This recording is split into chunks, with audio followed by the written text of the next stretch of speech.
22 नं कक्लाबारि बियाबनि बायदि थावनिफोराव 30 नं गरेस्वर बियाबनि MCLA पबित्र बर'आ दावबायफैदों।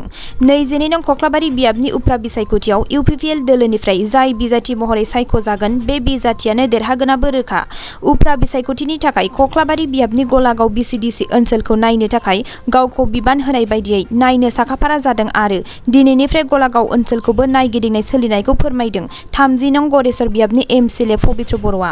जोबोद गोजोननाय मोनदों जिहेतु जोंहा फैगौ 8 तारिखआव माने बाय इलेक्शना जागोन जिहेतु बेनि थाखाय जोंनि UPPL दोलोनिफ्राय जाय बिजाथिया टिकेट मोनगोन बे हिसाबैनो जों खामानि मावनो थाखाय बिथोन होदों हिसाबै आंनोबो मोनसे दायित्व होदों गलागाव BCDCखौ नायनो थाखाय।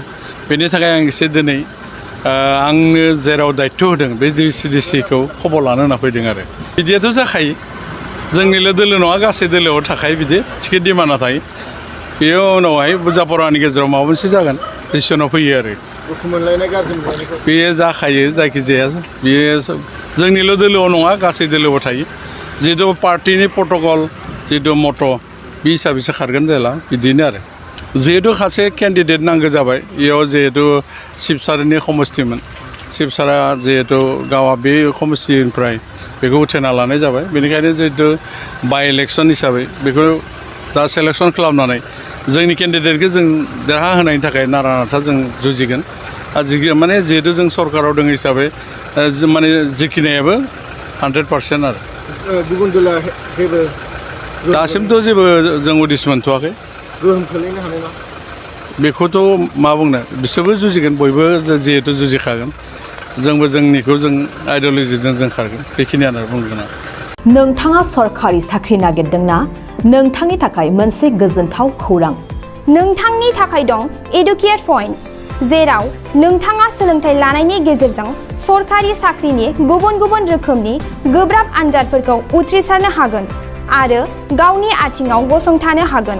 बे एडुकेट पइन्टआव नोंथांमोना SCC, bank PO, bank clerk, bank SO, UPSC, FSC, defence, railway, state insurance, AAO, ADO, एसिस्टेन्टजों लोगोसे स्टेट लेभेल जब आरो माखासे सरकारि साख्रिनि आनजादाव गोनांथि जानाय आयदाफोराव सोलोंथाइ लानो हागोन।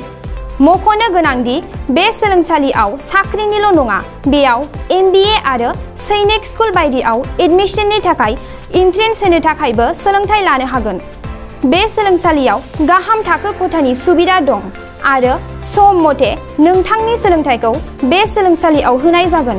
बेखौबो मिथिनांगोन दि बे एडुकेट पइन्टआव सोलोंथाइ लानानै बावैसो 2021-22 मायथाइनि SSC GDनि आनजादाव गासै 11 सा सोलोंसाफोरा उथ्रिसारनो हादों।